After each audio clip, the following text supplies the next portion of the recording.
Welcome back to the podcast. My podcast hosts, Guy and Kate, coaches on the sidelines here in Cairns this weekend, and Tex, the athlete out there racing. Tex, firstly, hobbling around today, Achilles stiff as a board. How are you feeling, mate?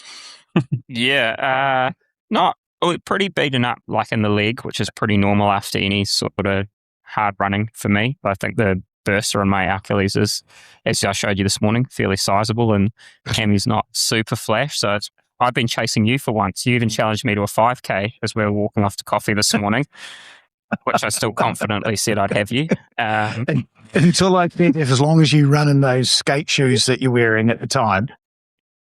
Yeah. Small details. Kate and Guy, late nights. Kate, pissing down at the finish line there to the end.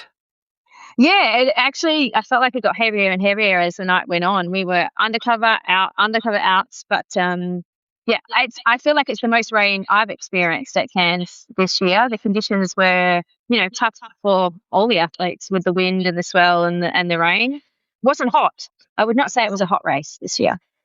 That's interesting. I think we'll talk a little bit about that. I couldn't quite work out if it was or it wasn't, only because it was. Like, it was, say, 25 degrees is not a cool race as such, and it's a different kind of heat. I know from the comfort of my air-conditioned accommodation that dropping down to the run course, watching Jack come past and then going back to the aircon, I wasn't struggling too much. But Guy, you're out there on the course. I don't know, I think you're at the further end from where we were. How did you find the conditions? Well, Kate finds like a cold day in the Philippines. Like, she's like, sorry, let me try that again. In the Philippines on one of their deemed cold days, she's like, oh, I need a jacket and a pair of woolly pants and some slippers. I'm like, just beating sweat, thinking, I wish my undies had more ventilation because that's all I'm wearing. I'm like, remember those white mesh tops that you used to wear? I want that just in undies. But yeah, you get arrested for stuff like that these days. Yeah. No, when the sun came out and you didn't have the rain coming in, I was like, oh, it's pretty warm, pretty steamy. And then when the cloud cover came over and rain, I was thinking that's like perfect running conditions. Well, actually still a little hot, but decent at least. Yeah. Balmy would be the best way to describe it. Before we talk more about Cairns, however, we do want to just circle back. And am I right in saying that your debut as an age group athlete, Kate, is destined for Sunny Coast? No longer racing as a professional. At this point in time, based on the calendar year, you will be an age grouper at Sunny Coast. Is that true? That is true. I'm excited about it. I've raced Sunny Coast. Well, it was a few years ago, I think we ran. Unfortunately, didn't make it last year due to sickness, but the timing worked out great, and a good bunch of athletes racing from GK Endurance, and I thought I would join them. Okay. Guy, any Sunny Coast ambitions for you? Did you just laugh? Sorry, that got picked up on my mic. I don't know It's either a fart or a laugh. It was a laugh, We'll go with a laugh.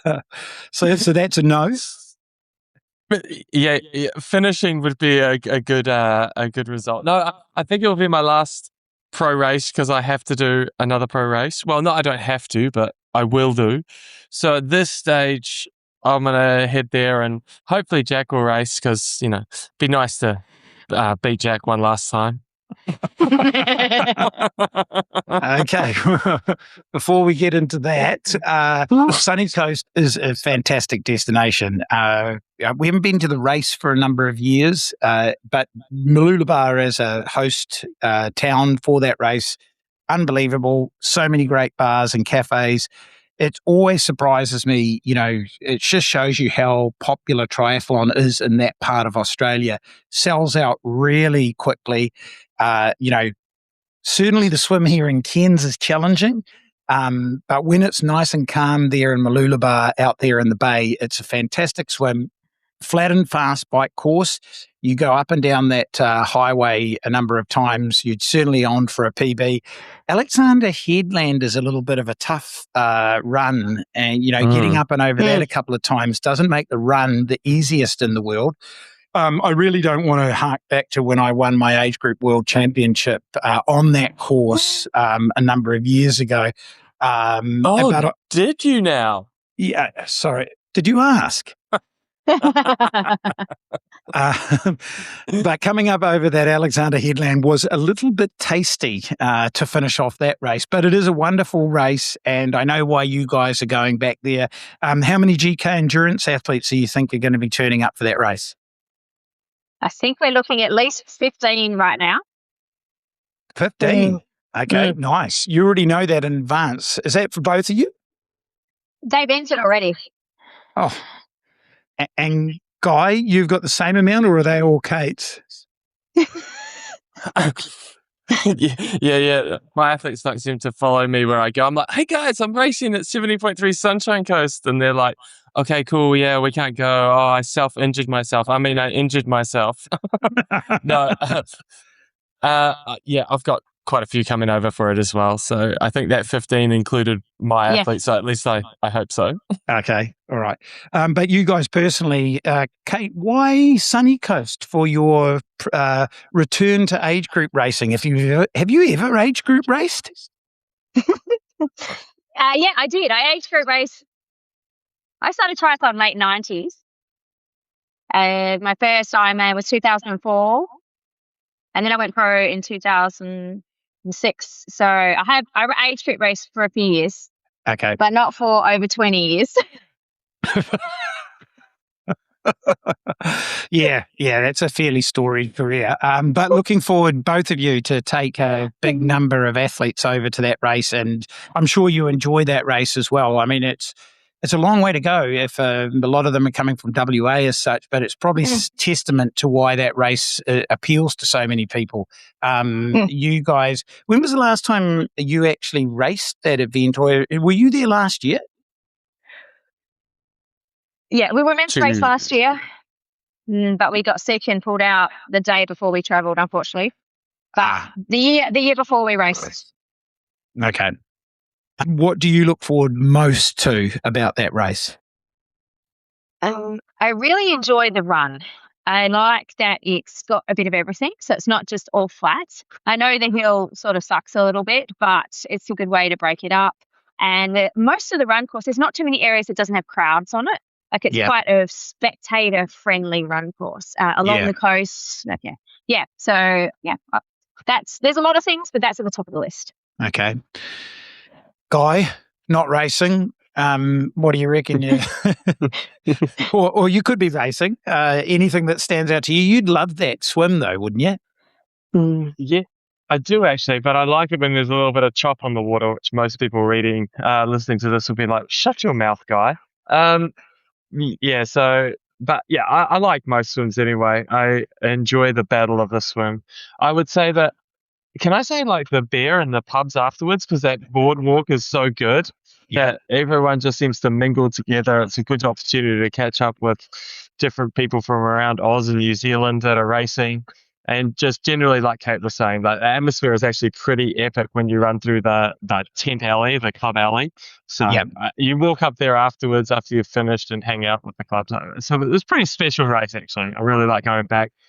And it's got like a lot of rich history with having the World Cups there before. I remember when Terenzo and all those guys used to race. Remember Ryan Sissons did really well there back in the day.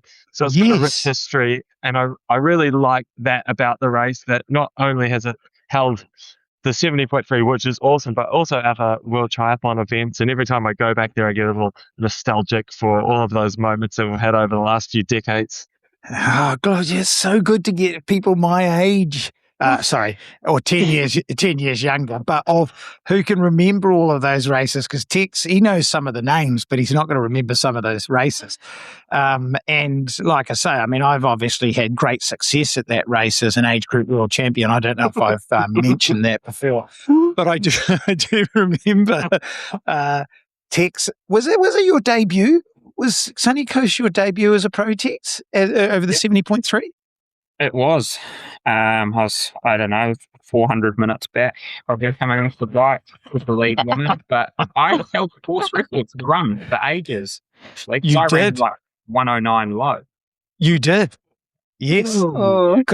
I remember he said, if I get dropped on the bike, he said, who ran the fastest at the world champs in the pro race of the year that I think I mentioned that I won my age group world champs?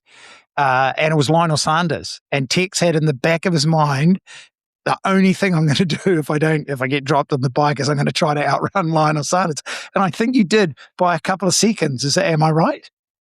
Yeah, I mean, it might have been a slightly different run course, but I know for a while, I think until Maxie Newman might have gone like 108 or something, that someone beat it. But it was a few years that I had, no one really cares, I suppose, about the run course record, especially when you're out of the prize money. But as a first time pro, it was pretty cool to go out there and sort of, you get a good little bit of crowd support always if you're one of the fastest runners on course, which you don't get really in the swim or the bike. So yeah, it was pretty motivating. And Yeah. Yeah. Sorry, Guy and I have no idea what you're talking about. Well, yeah. You get sympathy cheers every now and again. Like, yeah. If I thought you meant sympathy chairs, like here, come and sit down in a chair. both the same thing, yeah. Where people think you've blown, but you're actually running full tilt. Exactly. Okay. Well, look. Was that 2016, Jack? 2016. Your first 18 was my Oh, first. Yeah. No, so 2016 was my age group world champs, guys. Was world That's what champs. you were. Yeah, That was 2016. That was Guy's Quest 70.3 World Champs too, wasn't it? Yes, it was actually. I remember. Yeah, Tim Reed and just slipping my mind, Sebastian Kinlay. Yeah. Had an epic battle at the front, and I got popped on one of those last climbs out of the bike and came off the bike back. But Lionel Sanders actually ran past me going up and over that hill, I think, early on. And I was like, damn, that dude's hauling for like running with a bit of a giddy up. Yeah. Oh, well, we've all got fond memories of that race. So certainly we're very happy to be able to give away a race entry. So for one of the lucky listeners of the show, all you need to do is sign up to our newsletter and you'll go in the draw to win the race entry to the Sunny Coast 70.3. Sound engineer Chris will put that newsletter out shortly. So if you're not already signed up to it, you simply have to go to our website, click on the link, and you can become a newsletter subscriber where we put the prize draws into that newsletter to find out how and what you've got to do to enter that draw. So super happy to be able to give that entry away. But more importantly, let's talk about the weekend's race. Pretty tough conditions out there at IRONMAN Cairns. It was maybe not as bad as what the forecast had us thinking it was going to be the day before. We'd heard some pretty horrendous forecasts. I don't know what you guys had heard, but we'd been told by a couple of people that really it was going to be torrential, and that people needed to start battening down the hatches, let alone do an Ironman. Tex, you'd heard that the weather was going to be pretty bad. Didn't seem to be so bad when we got out there on race morning. Tex, when you first saw the swim conditions, however, what were your initial thoughts? I mean, like, it didn't look from the side, like, Chris and I were laughing because you dropped us off, and she was like, because it was dark, you couldn't see the water. She goes, "Oh, you can't hear the waves crashing, so that's a bonus." I was like, fair enough. And then when the light came through, I was like, it's sloppy, but it's not horrific. But it's always different once you're in it. You know, it's like once you're in the water and your head's in there, everything looks a lot bigger than what it is from the shore. Yeah. So, yeah, it was probably one of the roughest swims I've had to deal with. Obviously, a lot of the swimming we do is lake sort of based, and it wasn't like it was big swell. It was just a bit messed up, really. Just a lot of random chop moving around, and a lot of age group traffic to sort of create a different element of racing. Yeah. Kate, what was your message to your athletes before they went out there into those swim conditions? Because I think Jack's he's done a good job of describing it. But one of the things that I think we saw really early on is that, for pro swimmers, they should be able to deal with those conditions, no problems at all.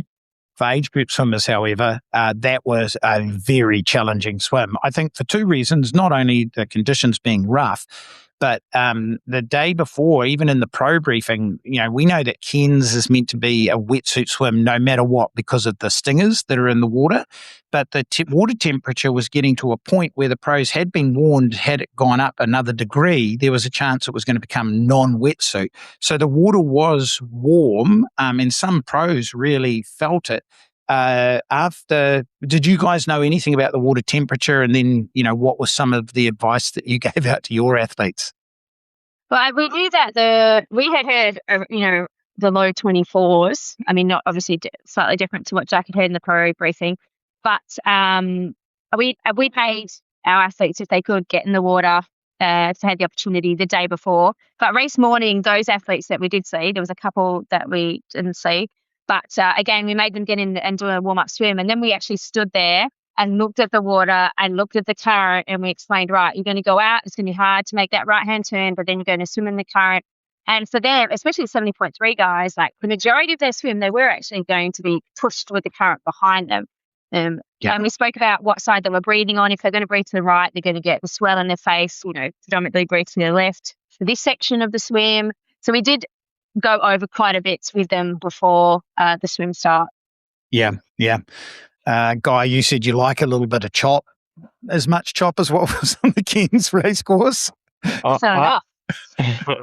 Yeah, I do like rough swims, but I think it's from like growing up surfing and just doing a lot of that sort of stuff, which most people probably don't have the opportunity to do.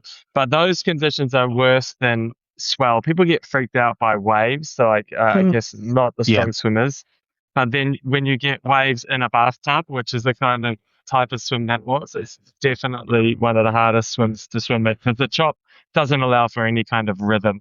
And so my advice to athletes that were swimming in that, I'm like, 1, remember to exhale, don't get stressed out, and 2, just keep swimming, keep throwing your arms over, exhale, breathe. Try not to swallow any water. If you do, immediately try and get it back out. And that's my 3 biggest things. And then 4th, I'm like, try and swim in a straight line as well. So the exhaling helps them deal with their anxiety. So initially, when an athlete gets in the water, and everyone's guilty of it, they'll just hold their breath and the quick exhale, inhale. I'm like, that's not going to help you. So let's focus on the big fish, pun intended, first. And that's making sure you exhale, keep yourself as calm as possible, especially in any sort of rough swim. That can be bodies or chop or waves, whatever it is. Yeah, good. Perfect. I couldn't agree more. I think the exhalation is the thing that people miss the most as novice swimmers, is they just tighten up and they hold on to their breath, and then all of a sudden that's going to lead to disaster, really, in those kinds of conditions. You mentioned don't try to swallow too much water. Tex, how much water do you reckon you took on in that swim? You told me that half the ocean. I'd go out a bit. Did you swim with your mouth open? I think I did, but like I do suffer from a bit of seasickness. I know that quite often, and I was definitely not on a great way that second lap coming back along that long back straight. I was like, man, I really need to get out of this water. And then a less than glamorous exit as I got up the ramp, quite dizzy. But I managed to get going and get on the bike. But it was funny, I was saying to Bev, because he was asking, because we didn't really have the race maybe that I wanted. I had like the most insatiable thirst for the first like 140, 150K. Like within the first aid station, I downed like a whole bottle of water, and every single bike aid station I go and grab a whole bottle. And to the point, I think at about the 60K one, I went 2 water bottles, like first at the beginning of the aid station, a whole bottle, and then through the next one, I was just like, I cannot get enough water on board. And I must have just had so much fault going through the system. It wasn't like I'm going to throw up or anything. It was just like a really bizarre feeling of like, when you have a real salty pizza and you go to bed that night and you're like, wow, I'm pretty dehydrated, like I'm thirsty. It was like that. It was quite funny. It was a new experience after, having been a pro for so long, to just be that thirsty all of a sudden on the bike, for sure. Yeah. But your stomach could still process the fluids and carbs? It wasn't like shut I down. wasn't like feeling ill at that. Once I got like out of the water and was on the bike and sort of, got up the first hill to turn around and get going on the bike, it wasn't like a sort of dizziness or seasickness. It was just like, I am thirsty. It was quite unbelievable. Well, I'll give you a little bit more context to that. And it'll be interesting to get your guys' opinion on this as coaches as well. In a swim like that, you could end up taking a little bit more water on inadvertently. And I mean, sometimes people will say that, it's extra electrolytes in the system as such, but the sodium content of the average seawater is not high enough. But in Jack's case, the reason why we feel that could have just upset the balance a little bit, not so much from a performance perspective, is that we actually do a hyperhydration protocol the day before the race to increase his hydration status. So often through, we'll take quite a significant amount of sodium in across the 24 hours prior to race day. And that extra sodium just helps retain the extra fluid in the body, which just keeps the plasma volume of the blood a little bit higher, which just means in a hot race, which we were expecting Cairns to be, that we're a little bit more hyperhydrated before we start. But if Jack did end up taking on more salt water than what we would have hoped for, it does add that little bit more sodium into the system than when he was already sitting in quite a high sodium intake state. And the body does want to balance out what is the sodium content of the blood as such. So the first thing that it'll do in that instance is drive thirst upwards. And it was a good question that you asked there, Guy, is, did that actually lead on to his inability to digest food and so forth?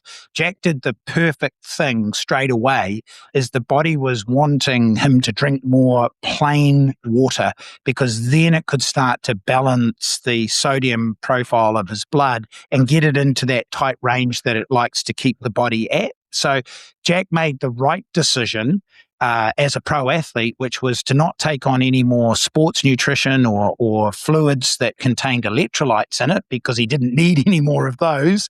He was swimming in them. But what he did need to do is get more water in so that the body could actually start to readdress things and rebalance that, albeit that it is a bit disconcerting to start with when you get into the first portions of the bike ride and go, holy heck, man, I am really thirsty. I'm not feeling too hot. And you'd be sort of maybe asking yourself, oh, is this a problem at this point in time?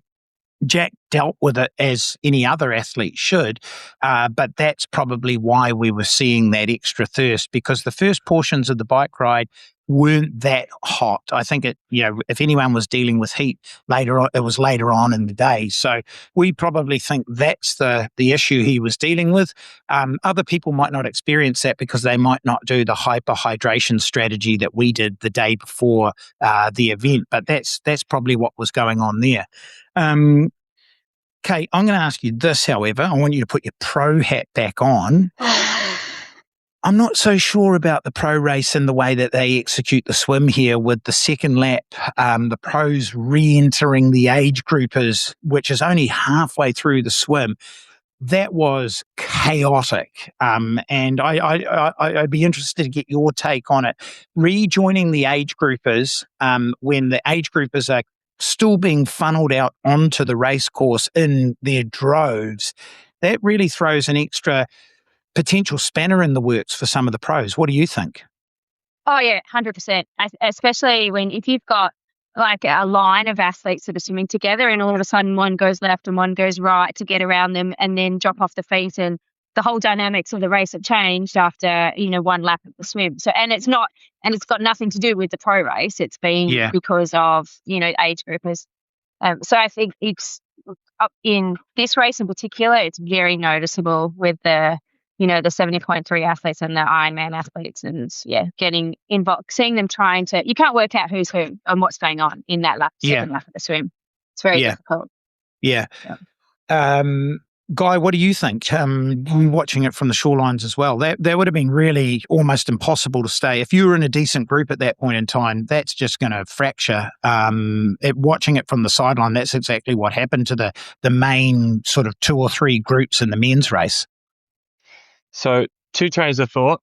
One from a athlete perspective, and say you're at the front of that, I'm like, yeah, give me the age groupers. I'm going to like come into the back of someone, an age grouper. I'm going to go far left and I'm going to do 10 strokes hard. I'm going to try and get these guys off my feet.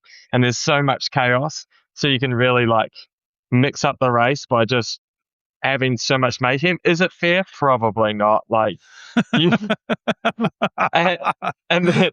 and then you've got other things that probably don't help other people. We're talking about athlete anxiety and dealing with those type of conditions. So if we're talking about yesterday's race, it's choppy, it's a hard swim, it's a hot swim. So we've got all these stresses, and then all of a sudden you've got these guys and girls coming through that you might not, as an age group athlete in the 65 to 69 age group, you might not have the best open water skills, or any age group actually. It doesn't matter how old you are. So say you're not swimming a straight line and pro just swims straight over the top of you. I mean, that's going to cause you more anxiety than most other things. Yeah. But from an elite athlete perspective, I don't mind it because it'll break up the race. And always happens when I do a 2-lap swim that everyone's together, because it's easy to sit in a line when, well, those conditions make it hard. But you know, as soon as you're getting into human traffic, it's going to blow apart, because people are going to have to take different lines. And once someone's off your feet, they're off your feet. See you later. Bye-bye. But I think all it takes, though, to fix that problem is a few extra buoys and just having an inside loop and then an outside loop. So, and then you don't have the overlapping traffic. Yeah. I couldn't agree more, because I'm going to ask Tex on this, because as much as you like to draft Tex on the bike, he quite enjoys the opportunity to draft you in the swim. And Tex, it was a very physical swim. And the moment you guys hit those age groupers, and Guy's got a good point. Like, it's not only interrupting the pro race, but it could give the fright of a life to an age grouper.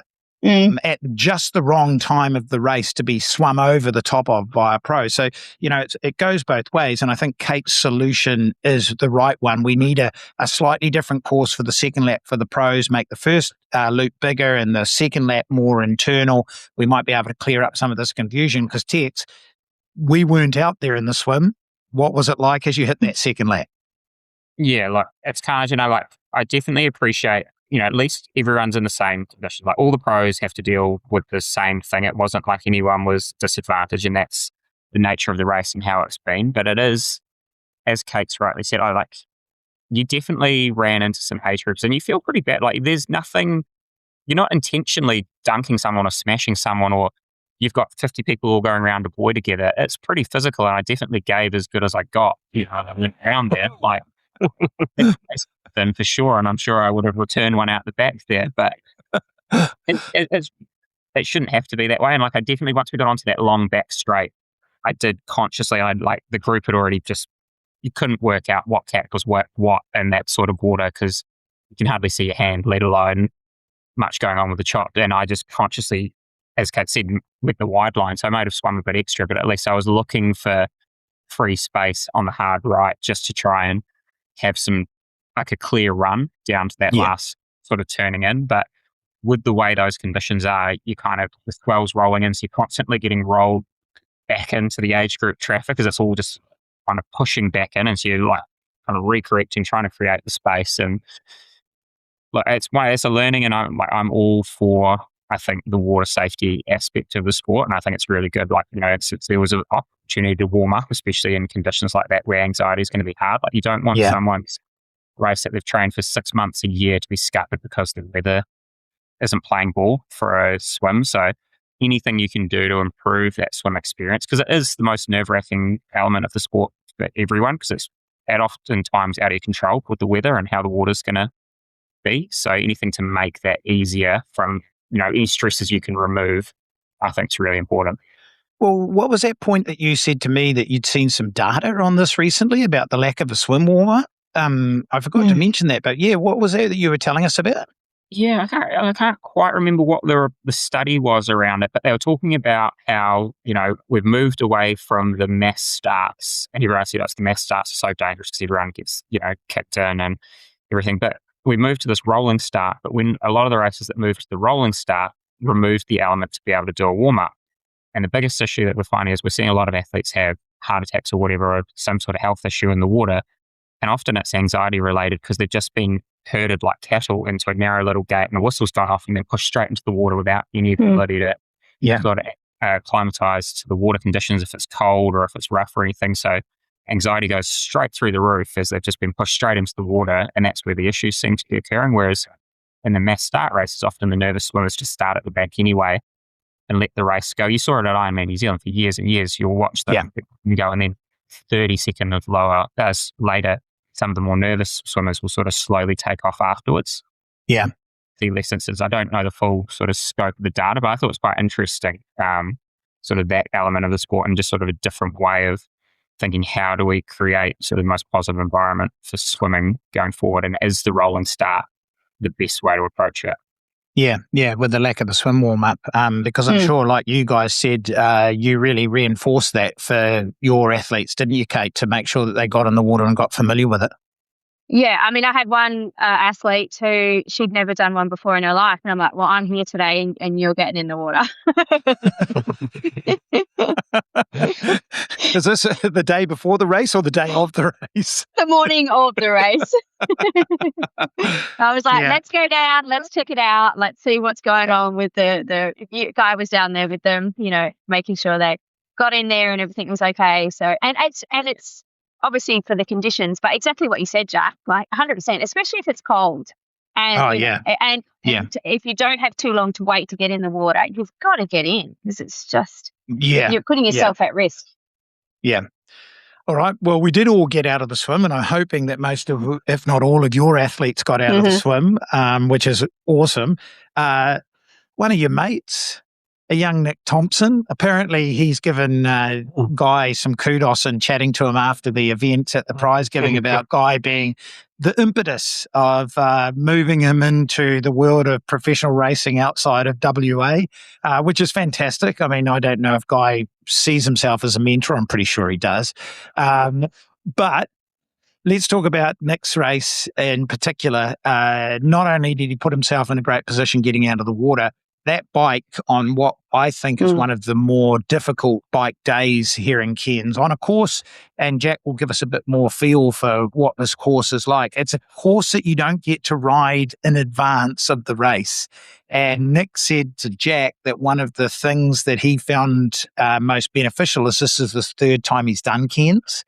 And knowing how to ride that bike course, we drove it in advance. Not sure if any of your age group athletes were able to do that. You can't ride it to get a feel for it. And I mean, if you ask Jack now, he's going to say it's an absolute brute of a bike course. But Nick Thompson, it was an incredible performance on the bike, wasn't it, Guy? Yeah, I mean, most people will know that Nick's been riding exceptionally well, and he does very well when it's very hard. So the harder it is, and while the course is, let's say, moderately hard, but that wind made it very hard, and that just suits Nick's prowess on the bike, let's say. So, all those things seem to work in his favour, and he is an exceptional cyclist, and he's gotten very, very good at swimming and running as well. So he did a great job. Yeah. Well, he also mentioned, like you did the other week, that he does not get on the wind trainer. So he's blaming Perth at the moment. And we saw the other week, Kate was already rugged up. You've mentioned how she can't deal with the cold conditions. He's thinking of going overseas, but he won't get on the wind trainer. He's saying to me in text at the prize giving, he's like, oh, no, I did an hour on Zwift the other day. That was it. My heart rate was at threshold. I was only pushing 200 watts. It was too demoralizing. So he says, I don't train indoors, and I very rarely will train in the rain. So if either of those situations arise, I just don't do my bike training. So maybe you need to, I don't know if you do need to give them greater encouragement to get out on get onto the indoor trainer because he certainly doesn't need it. But again, a super, super impressive performance on the bike, and it set up his day.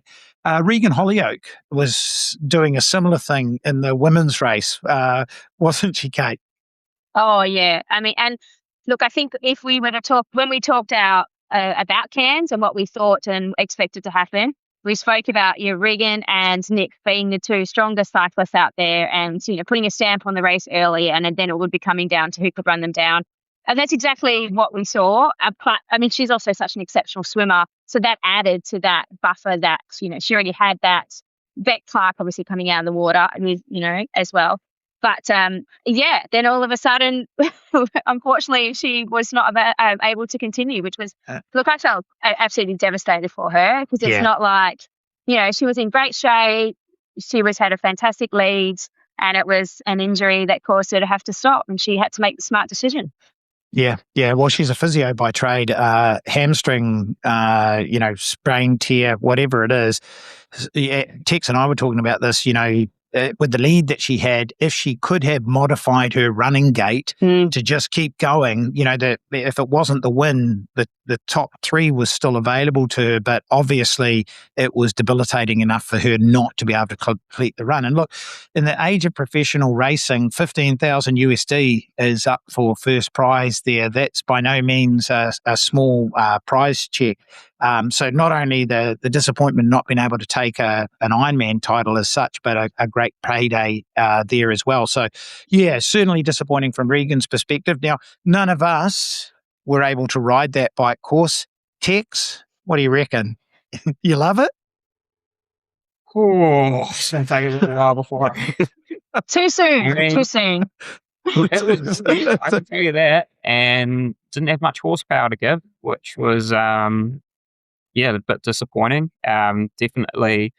It's super motivating to come home and, when you don't win a race, but you can still leave happy and motivated to go and address a few things. And it's always hard to learn them in a race, especially when you don't get many opportunities to race. I struggled out on the bike. And it was, at least I kind of had to put it at the back of the mind what Nick and Ben were doing up the front. I just kind of knew, with the gaps that were getting formed, I was like, this is a pretty tough ask unless there's a monumental blow up by either of them on the run.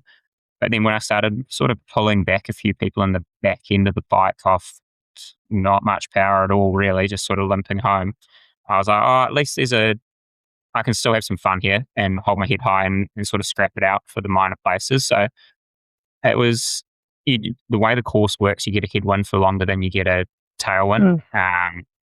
And some rolly sections through Rex's Lookout, and you go around a corner and you're pushing, and then all of a sudden a huge gust of wind comes around as you kind of get exposed to the waterfront, and you're like, woof, straight on the base bar, sort of just holding on for dear life with deep wheels, which was pretty interesting. And even I didn't probably tell you this, but you're going out Rex's Lookout, and it was so windy with the headwind. Most age groupers were walking up it. Yeah. Really? I'm not. Yeah. I would say the majority of the age groupers I saw going up Rex's were walking. Oh, wow. I have not seen that in any of the years I've raced here. That's Yeah. So you're pushing hard on the first, you've always got more energy on the first lap, right? You come around the turnaround and goes to the headwind, and you're still holding the same power that we were on the way out. And you look down, it's 32k an hour. Awesome. Especially it took almost an hour to get out there, and you're like, I've got their back again. Plus the ride into town. I knew very early on, I was like, this isn't going to be like a 4:15 sort of ride. I was like, we're out here for 4.5 hours today, which is 15 minutes longer than I'd like to be. Interesting. Very honest course. Quite a few bike crashes and quite a few mechanicals. I don't know if you'd had on your own athletes. It was a bit disconcerting as you go into the hills, and you're like, wow, this is everywhere. Not any of ours, personally, but they told us of the many that they saw.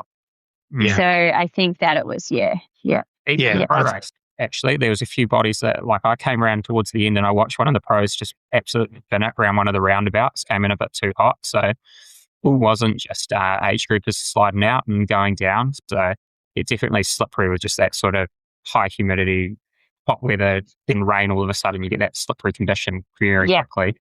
Yeah. Well, I think was interesting is the knowledge very early on that Jack he was probably about 20 watts down on what he pushed at Ironman New Zealand across the entire ride. Now, we spoke about this the other week on the podcast, what kind of advice do you give your athletes when you're trying to get them to pace a race? I know the majority of age group athletes, if you're very prescriptive with a race plan, especially a power plan, if they see 20 watts less, they will throw the baby out with the bathwater very early on in the race. But Jack had to reframe what this actually meant on the day and still try to salvage a positive mindset to take into the rest of the ride, knowing that his power output was just not going to be the same as what it was across the course of the day. I know a lot of people then just go straight into asking why, and they're asking themselves why, and then they're going, well, this is not going to turn out to be the day that I hope for. And because age groups are racing for time goals, these time goals can derail the event and put people into quite a significant mental negative mindset, whereas Tex is racing for a placing and he has to continue to find a way to, a solution to the problem as such. Would that be fair to say? Would you guys think that a lot of age groupers could take something home from, Jack having to reframe it and look for other avenues to try to get the job done? Kate, what do you think? Oh, absolutely. Especially in the race that yesterday was here in Cairns, in those conditions, because when we first got to see a lot of our athletes and they just come off the bike, 70.3 and Ironman, like when we were at the far end of the run and seeing them there, the first words that were coming out of the majority of their mouths was, "It was so windy on the bike. It was so windy on the bike." And I'm like, well, the bike was, 6-7 Ks ago now from the run, and we should be here now, like focusing on what's in front of us. And I think that's something that's like they need to learn to be able to move on from what that was and focus on what they're doing now and what they can do now. Yeah. Because it was windy for everyone. See, the problem is that people are looking at their own time goal and going, what they're actually saying is it's not windy. I'm a lot slower than what I hoped to be for that. Not realizing that everyone that they're competing against on that day has probably gone as slow, sometimes even slower as such. And the goal is, are you going to do this race if you don't PB? And the answer is yes.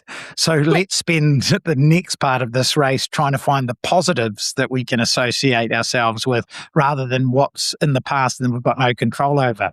What do you think about that, Guy? I also let them vent. So if an athlete runs past me and they want to tell me about the wind, we all know I think it's important that they're allowed to vent that. So I let them tell me, I'm like, it was so windy. I've heard loads of stories about it. Okay, and now let's do this. Because they just want to tell someone that they know or care about, like, that was shit. And I'm like, that was shit. And then it's gone. And then we put it behind us and we focus on what's in front of us. So I'd like to try and have A, B, C, D, E plans because nothing ever goes to plan. Now, Jack does it like through education and he's very good at like thinking on the fly, knowing his body, but not everyone is in tune with themselves as Jack is. So you need to like detail out all of these things for them and like talk about it so that when that does happen, they've got those options in front of them. But then when they want to bitch about it, I just let them bitch about it and then we move on from it, hopefully. Well, you do that for your athletes. You don't let me bitch about it. Because you're in Jack's kibble of fish. You should know better. You should problem solve yourself, Kate. And if you're getting off the bike and going, it was so windy. I was so much slower than what I hoped to be. About life in general. Oh, okay. Okay. Fair enough. Yeah, well, you're not paying them by the hour. Yeah, it doesn't. You're not paying them by the hour. Okay. So tough bike. Nick jumped off the bike and Ben Hill sort of matched what Nick was able to do on the bike, coming out of the water a lot further back as well. Pretty impressive riding by Ben Hill as well. They sort of really set themselves apart, didn't they, Tex? Yeah, they definitely I sort of identified they were going to be the two key players in the game. And then it was like, once that weather got up and I wasn't sort of performing on the bike, I think even on my best day, like I would have lost a lot of time in those conditions to those boys. Like, that's not just being slippery, that's knowing how to roll fast on a bike consistently, hold good power, good form, and being able to vary the cadence over punchy sections, hold your own in the wind, there's a lot of elements to it. And it was very impressive to see. Like, I think that's probably the best I've seen Nick ride, and I've ridden with Nick a couple of times now. And Ben's obviously come from cycling and had put a lot of emphasis into this race trying to win it. So it's kind of aware that his bike was going to be super strong. And yeah, it's always a tough pill to swallow when you see them, like when you come into transition and you know they're so far up the road on the bike. But you had to hold it in the back of your head. Like when I entered the transition tent, I moved through T2 quite quickly and I could see the state of the boys around me. And it was like a good little motivator for me. Some of them were absolutely fried from pushing that hard on the bike. Like they might have ridden 5-6 minutes faster, but they were not in a good way just leaving T2. And I was like, we've got a whole marathon. It's like a third of the race, if not more, really, because the runs where you finish up, you don't finish on the bike. Oh, did you know that guy? I've never heard anyone say that before. I honestly, what's coming out of your mouth, Jack? Me. Yeah. But you also, again, talking about trying to stay in a positive mindset, the first piece of information we wanted to get to you is we knew that you knew where Jumpy, the Japanese athlete, Ben Hill and Nick Thompson were. They were a long way off. But there was a very short time frame between you, which I can't remember which you got off the bike, maybe 10th, 11th, or something like that, and 4th place. There are a lot of athletes only about 5 minutes ahead of you. So you sort of had that Pac-Man sort of mentality from there on in, didn't you? Which was, I'm not looking at who's at the front of the race, but I do have some short-term goals that I can start to tick off along the way. Yeah, and I had a business to run, which meant I had to make some money. So it was good. Like I felt pretty controlled, and like I think it was nice having run a marathon, what was that, a month ago or so, and having like a 2:20 in your back pocket. Like I was able to take off very comfortably. Like it was a long run, and like the first splits roll through and it's like a 3:40, but you're not really trying. You're like, oh, awesome, I can just sit at this all day. And then by the time I was end of the second lap, I think someone had given me a split, but I was only like a minute off 4th at that point. Only after 2 laps was a minute 30, and I was like, oh, had time to go to the loo right in front of Guy, which is good. He got a nice video to send. We've got a video. Yeah, me going to the portaloo. And he yelled a flip while I was in there, which is lovely. Did he knock on the door? Hurry up. He slipped it underneath.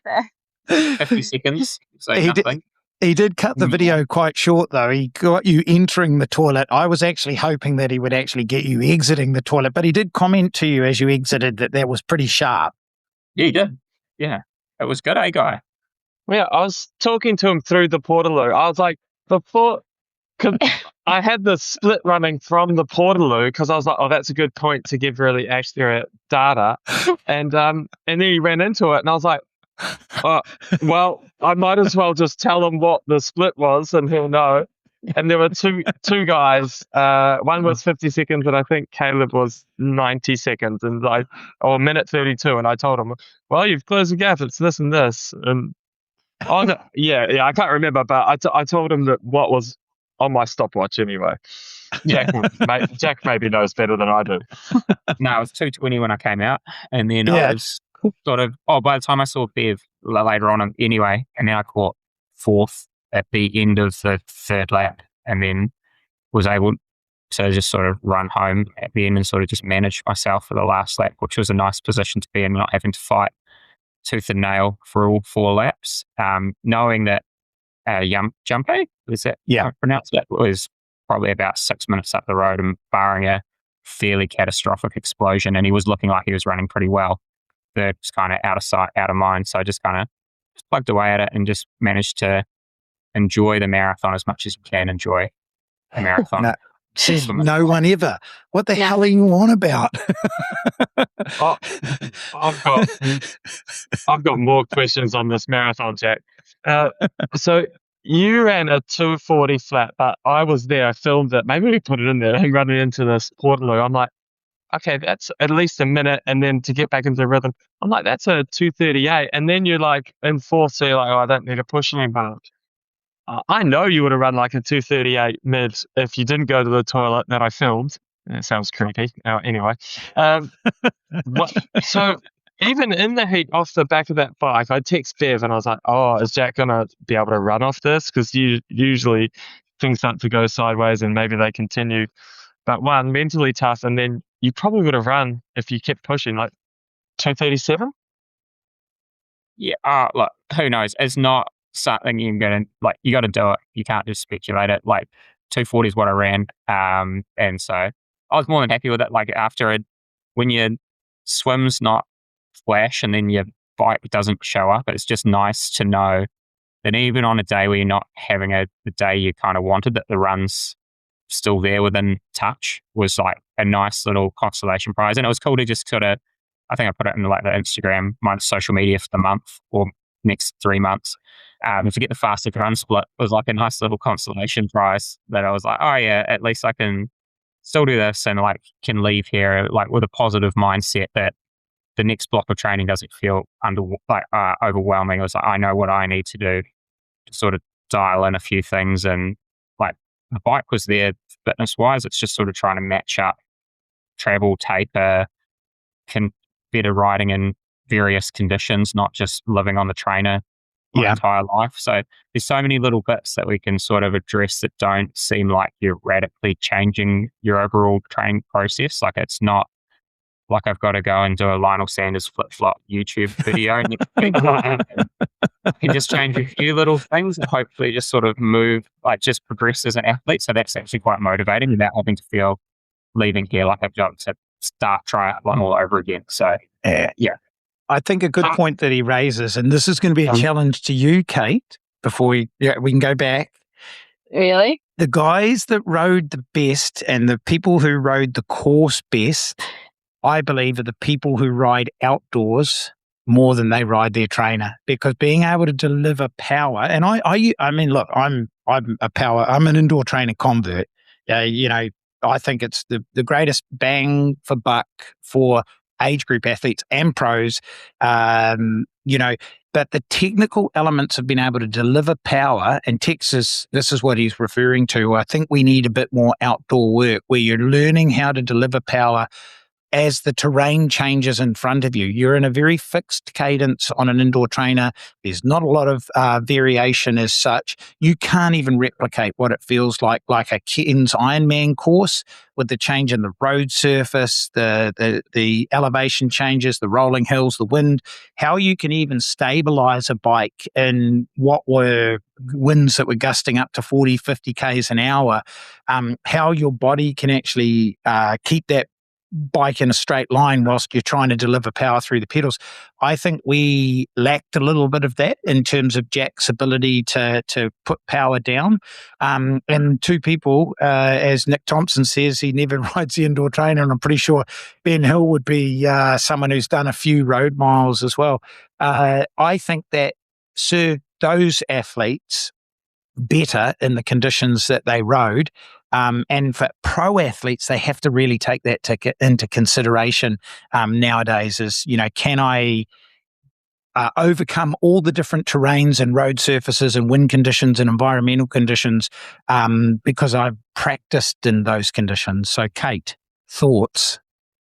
Oh, yeah, look, I agree. And I think that for a professional athlete, then that's why you see professional athletes like having two bases. Like, okay, it's winter at home. I've got to go somewhere else so I can ride outside. But for, the majority of people and everyday working parents or, anything, they've got to go by, I've only got time available this morning from 4 to 5 a.m. But I'm jumping on the trainer. I'm doing the session now because that's how I can get it done. So, and that's probably the majority of our athletes. And we tend to encourage them in winter. Their sessions Monday to Friday would be designed for the trainer, and we're like, if the weather's nice on the weekends, get outside. And then in summer we actually run a Thursday outdoor session, so they're riding 2 sessions outside and then 1 indoors. But when you're racing, when it's your livelihood, you have to be prepared for the specifics of the event that you're training for. Yeah. And Guy, you think Nick Thompson is one of the reasons why he goes so well over that course is the guy's outside riding outside, dealing with conditions, hills, changes in surfaces all the time. That's a skill set rather than necessarily, pure fitness. Yeah, I mean, and Nick does a lot of other stuff. So he does our fastest group rides on a regular basis. So he's always rolling around the river at punching big hearts on-off surges, so learning to handle his bike. And last time they did do that in the rain because one of the guys I coach trains with Nick all the time, and they do it every Tuesday, often on a Thursday, and sometimes in the weekend they do it before they go and then do their long ride in the hills. So, they've got, and Perth is a windy city, so he does definitely have a high skill set and riding outside and being able to handle his bike and handle like on-off accelerations, and just like Jack was mentioning earlier, he's very good at doing a TT on a very windy, hard day. Yeah, so he's been in the cycling team over summer. So he's actually hasn't done a lot of triathlon. He's been doing road race, like racing on bikes. Yeah. I wish it was next summer that he had done that rather than this summer. But actually, let's get back to the female race then. Once Reagan had, pulled out of the race early, Penny Slater's been had some great performances in the last couple of years and just had a real tough patch through coaching relationship that went sour, just dropped off with a few health issues and so forth. I was over the moon to see Penny win here, which is her first Ironman victory, taking the tape first. She runs well, and it's just nice to see her make this comeback, really. I think just for her as a person, but also just for where she's been and where she's coming back to now. And I thought she looked really composed. I'm not sure, had Reagan run her typical marathon, whether Penny would have been able to catch her, but it's actually nice to see things moving in the right direction for Penny. Oh, absolutely. I think that it's, as soon as we found out that we'd lost Reagan, all of a sudden it was like, wow, we're going to have someone win their first Ironman title, today. So someone out there was going to get a maiden victory. And Penny's she's always been up there, close to the front, having great races, running extremely well, making up time. She's a strong cyclist as well. She's always got a little bit of time to make up out of the water. But, she went to South Africa, a few things happened. It's like, I'm questioning whether I'm going to, do I continue? Where's this heading? And I think, as soon as she had a sniff and she was in front, things, your whole mentality just changes. You're not letting it go. And I think it was an emotional victory for anyone who knows her and knows what she's been through. Yeah, and Skye Wallace, she's had a pretty decent season so far. She's been there or thereabouts on a lot of occasions, and to get on to the podium, get a great payday as well, and finish up in second place and take that other Kona slot, which was important. That's huge. Yeah, and I think she ended up with the fastest run split of the day in the ladies. Was she pretty close? I'll tell you now. She went 1 hour flat. Run split. Oh, the fastest run split? No. Penny still beat her. She went 3:11 and Penny was 3:07. Okay, she ran. She ran really well. Yeah, so she's been in the background, racing extremely well, but being in races that have probably been a little more deep in terms of field. So people may not have recognised or noticed that she was there, but she was so close, to having those breakout races. And Cairns gave her that opportunity for that to happen. Yeah. We're talking about Kona slots in the men's race, as Pete Murray actually said at the prize giving. Very unusual for the Kona slot to go as far as it did. Ben Hill took the first one, and then it went ching, ching, ching, ching down the line. And as Jack asked you before we started recording, it was an interesting and well-received 7th place getter that actually picked up the Kona slot, wasn't it, Tex? Yeah. I mean, he's obviously well liked amongst the community, which is really cool. I know, having talked to the Aussie boys that I get along with, and they're like, oh, he's been really trying to gun for this slot. He'd done Busso and then he did New Zealand. And then, so Jack Stinky managed to pick up the clock because Jared Osborne, who was 6th, turned it down. All the rest of the boys already had slots, and then who was second got their first slot. And only 2 slots available, which probably makes sense for this race, like being this side of the world, and only 25 of us on the start list only have 2 slots. So cool for him. Another guy like myself who had their first time over at Kona. So pretty exciting to have another newbie over there from this side of the world. Yeah, well, rolling to 7th is very unusual. And I think the speculation beforehand was we knew Jared Osborne was probably going to be the guy offered it after the race, which would have been devastating for young Jack. But then all of a sudden he's standing there. I don't know whether he had spoken to Jared beforehand. Did you get any sense of that on the podium up there? No, not. I don't know. It's hard. Like, he just said, they offered Jared, and he goes, no, I can't make it. And everyone's like, and then nothing. Pete Murray goes, do you care to elaborate? He goes, I've got my friend's wedding to go to. And everyone's like, okay. Like, kind of like, righto. And then, rolled one further. So who knows? Obviously a good mate, or a great bar coming up at the wedding. Cool. Yeah, I think overall. Okay. All right. Any other questions before we move on, Guy? Anything else? But I have one more question. So notice a lot of people when they run Ironmans are usually hat for cooling, ice under their hats, or glasses protect their eyes. And I wanted to ask Jack this one. I was like, okay, I've seen you do quite a few races. I'm like, you are full naturalist, man. There's nothing on you. You got no hat, no glasses. I was like, there's got to be 2 options here. Either he's a full naturalist, and he just wants to train his eyes by staring into the sun, like build retina strength or something. I'm not sure of your philosophy, but I'd love to know. Yeah, he's a runner. He's come from running. He's barely out of YMCA shorts and a singlet. If he could change in the change tent, I reckon he'd be down to runners, a singlet. That's it. I did that once. So I did change once, and it was a disaster because what I didn't account for is all the marathons we run, you do it in the morning, you don't get quite as hot and sweaty. And so all the water you poured over just worse nipples, and your singlet doesn't dry like a dry suit. Like, it was terrible. But then you're right. Like, I didn't actually think it was going to be sunny enough that I needed sunglasses. Like, I'll run in Auckland if the sun's coming up in the morning with sunglasses on, but it's rare. Hat, not really for me. Just let the locks flow. This is fascinating. Early, and then the TOs kept telling me to do it up, but I've got a slight loophole in the rules. I've sewn the bottom of it, so I can never get pinged with a penalty because it can't actually come undone. Yeah. That was. I didn't exchange any swear words, but it was getting close between us and the TO that was at the lap counter. But I think for Kona, for instance, I'd probably wear glasses because I think the sun will be in that sort of direction where I might have to. I did have one of those Omnius headbands. That's right. Hat.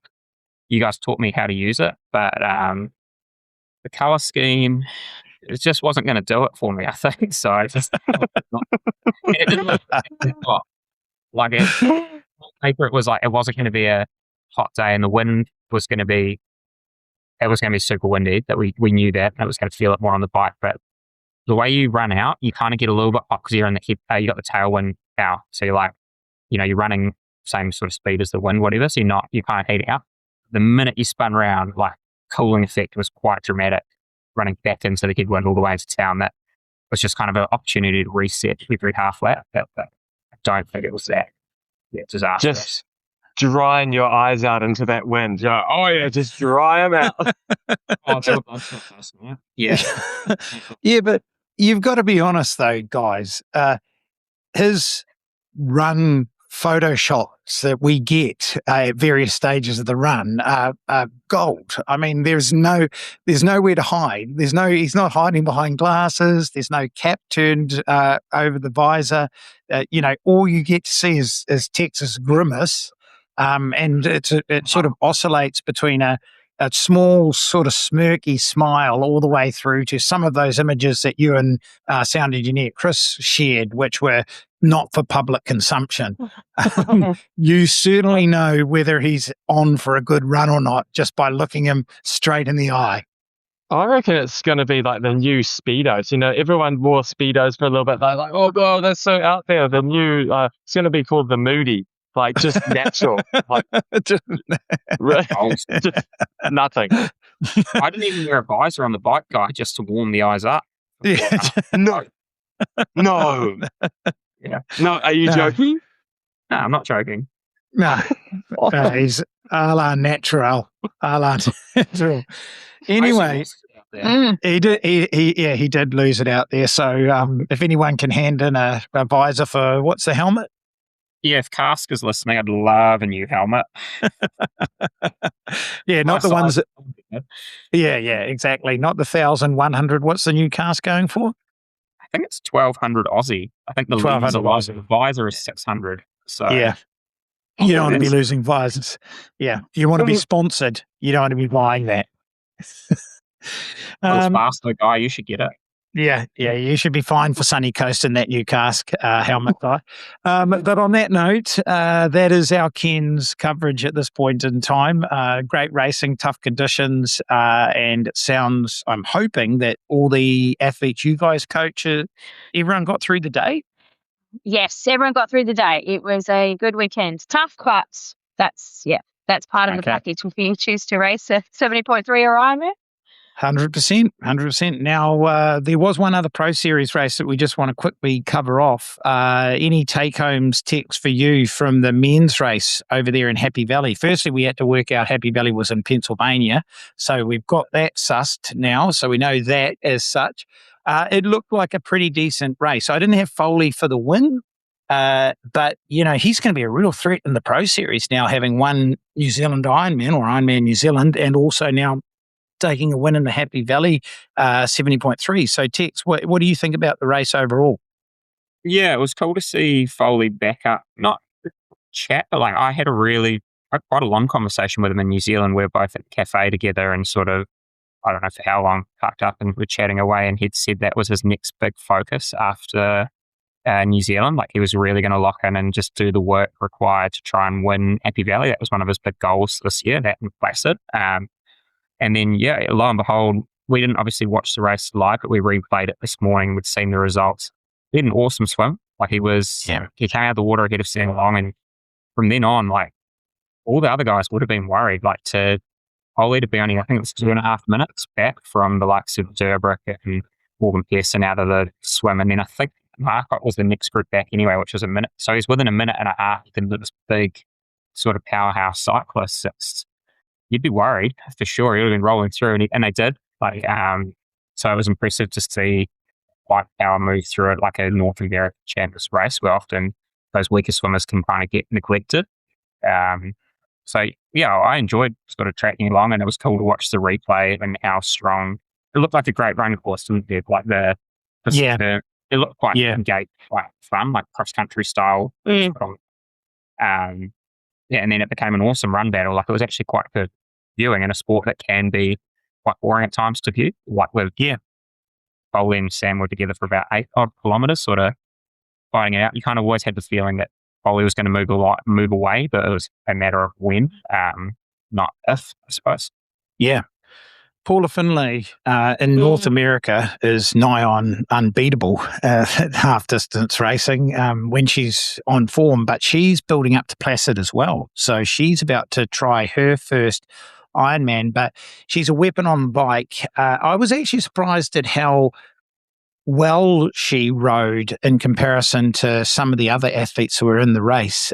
She was able to put a significant amount of time into them, wasn't she, Kate? Yeah, and then none of them that finished behind her are slouches on the bike either. Yeah, I was surprised to see the difference when they got off the bike, and it pretty much thought it was a foregone conclusion for the win. But there was plenty of action happening behind her for the minor placings. There was some super close battles going on between Grace, Lydia, Hannah, all hanging on for that, trying to get on the podium. And in the end, it was the two runners that unfortunately came through and just kicked Hannah, at the end. Yeah. Well, but it's interesting because the drop off in time in the Pro Series counts a lot. And as Tex and I were trying to do some rough math on it, for Hannah, still getting fifth was a good result as such, but it's odd 7 minutes behind the winner is going to really sting in terms of those Pro Series points, which is probably testament to how well Paula Findlay biked. She really put the hammer down there, which is going to be fascinating. It's going to be fascinating to see her go the full distance because she's always been a bit susceptible to injury. I don't know what her run load is for the full marathon. She's a competent runner, but it's going to be fascinating to see how good she can bike over 180 Ks over the Placid course, which may be a bit similar to what we saw in Happy Valley, which is a little bit rolling, a little bit undulating. It's going to be interesting to see her go over that full distance, don't you think, Kate? I think that I've raced Lake Placid, and I think that course will suit her. Like if you're a strong cyclist, you've got a great opportunity to, make some time. And it could be part of the reason why she chose that event, knowing that what that bike course is like and the ability to put time into people behind you. But the run is not easy either. No. So you've got quite a really tough bike and run, in it. So it will be interesting. Like you said, the injuries have always been her issue, and I just wonder how much volume or how durable she's going to be from that 30K mark onwards. Yeah. Well, Grace Tech also had a great race there as well running through, and she used that race as a sort of deciding factor as to whether she's going to toe the line at Placid as well. And I saw in a post-race interview that she said that she was. You talk about that run course being difficult. Tex, Foley will be racing Placid. His run there and run battle with Marquardt a couple of years ago was pretty incredible because what was the run split that he posted on that Placid course when he won last? Wasn't it a 2:36? And it was... It could have been even quicker. Maybe 30. I can't remember. I mean, because he's had some he's always consistent, but he attacks her. It was quite cool to see him at Happy Valley run very controlled because in the past you've seen him sort of blow up in the back end and then sort of not limp at home. He seems to just go through a period and then rally and get going again, but there might be a walk that's involved. I can't remember. I thought it was only I thought it was a 2:36, but I think it was mind blowing given the course because no one ran under 2:40 there. Historically in the conditions. But I might be. I know it was fast. Everyone was like, "This is next level for this course." Which is why he's targeting that as his next race. He knows it's a bike course that suits him, and he knows that run course is going to suit him as well. That sort of cross country style run order, that wind deficit can be mitigated with a bike and a run that's going to play to his strengths. Matthew Marquardt is an absolute beast. And on the bike, he is going to be, as much as we think Foley could be, the guy to beat in Placid, over the full distance, I'd say Marquardt's going to be the guy that's going to push him the most as well. He is very solidly built, and I would hate to think what the power output is on that trek that he's punishing as it goes over, that half Ironman distance, and it's going to be even, more impressive to see those guys go head to head in Placid. Guy, what were your thoughts from both the men's and women's race? Oh, sorry, I was sidetracking with what you were saying there, and I was thinking, I wonder if it was a wetsuit swim or non-wetsuit swim. Sorry, I didn't actually get to follow it. Do we know that? I think it was wetsuit. Yeah, wetsuit. Non-wetsuit. Was it non-wetsuit? Non-wetsuit for Happy Valley. We watched it this morning. Oh, okay. Okay. I was interested in that because I was like, Placid was always pretty much non-wetsuit for the pros, right? And then, so a double the distance, it will be interesting to see how the gaps affect the race. And been noticing that with Happy Valley race there, that like Jack was saying, the cyclists and runners came through. And sometimes if there's enough density in that front lead group, enough firepower, I was surprised Ben Canute was in there and a few other guys, but when it's really swim heavy, that front group sort of gets away, and it might have maybe it has got a little assistant from motos. We could get into that, but that's for another time. So interesting to see we're talking about Placid then, and my train of thought was double the distance is going to take those guys longer, but I think Trevor will be Trevor will be hard to beat.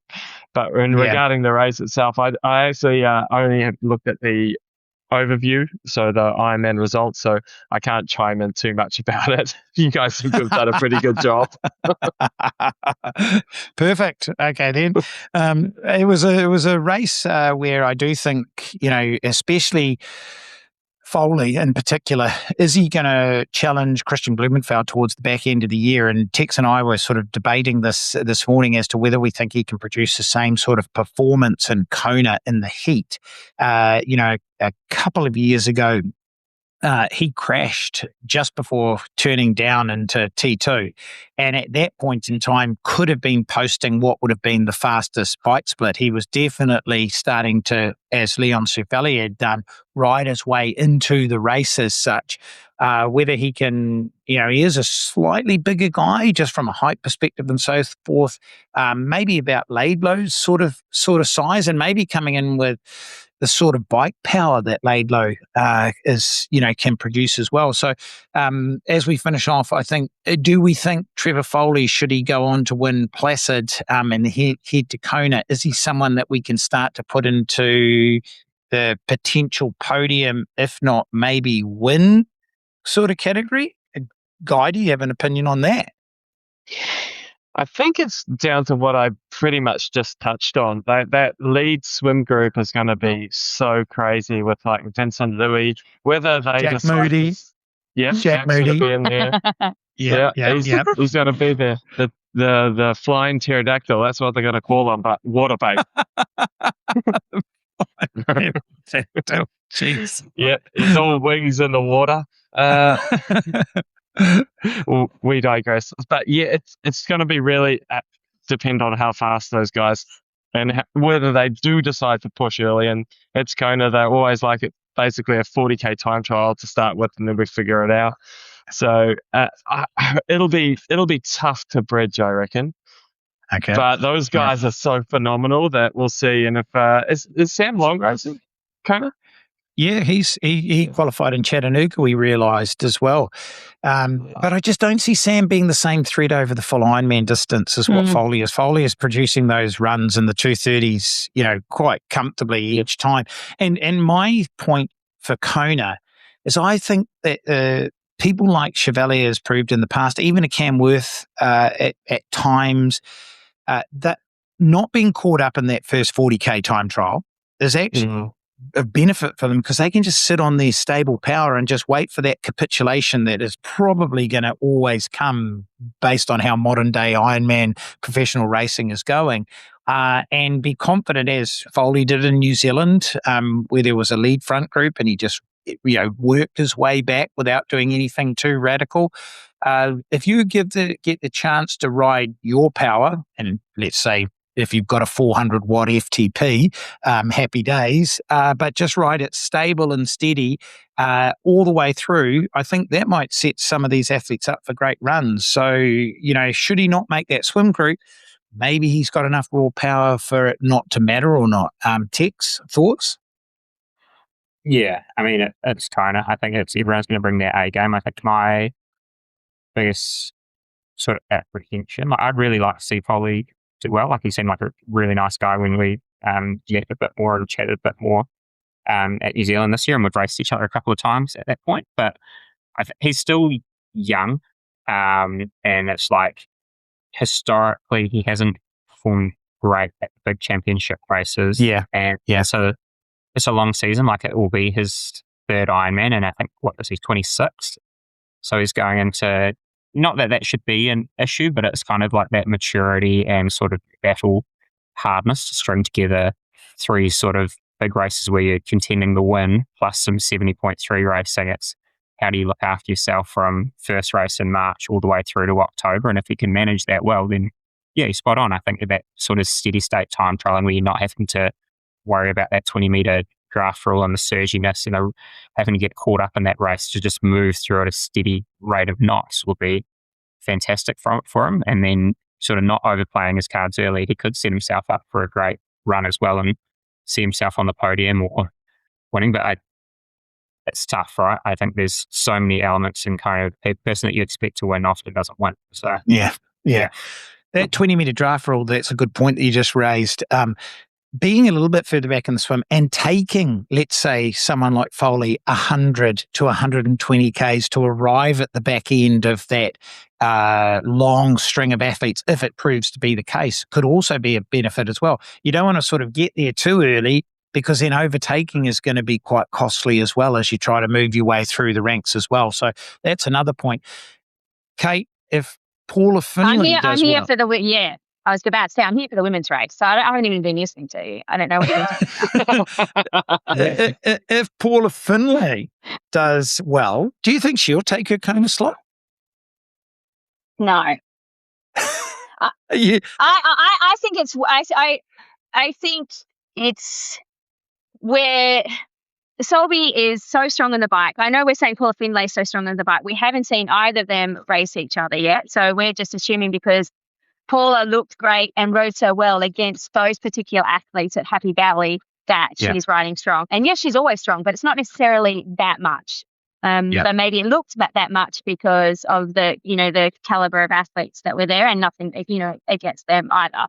So I think I think let's have this discussion again after Placid, when we see, who she's up against. But I think that experience in Kona plays a massive part. Yes, there's been a few that have come and it's, there's been a couple of surprises, but on the whole, like Jack said, Kona's a different ball game. You can race well everywhere else around the world. And in guys, what Guy would say, he would say, then shit the bed in Kona. Yeah. Yeah, it would. Yeah, well, I mean, just to finish off, I did win my age group in Kona, but You did. you can race everywhere around the world, but you've got to nail it in Kona. But let's not talk about that because text certainly doesn't work.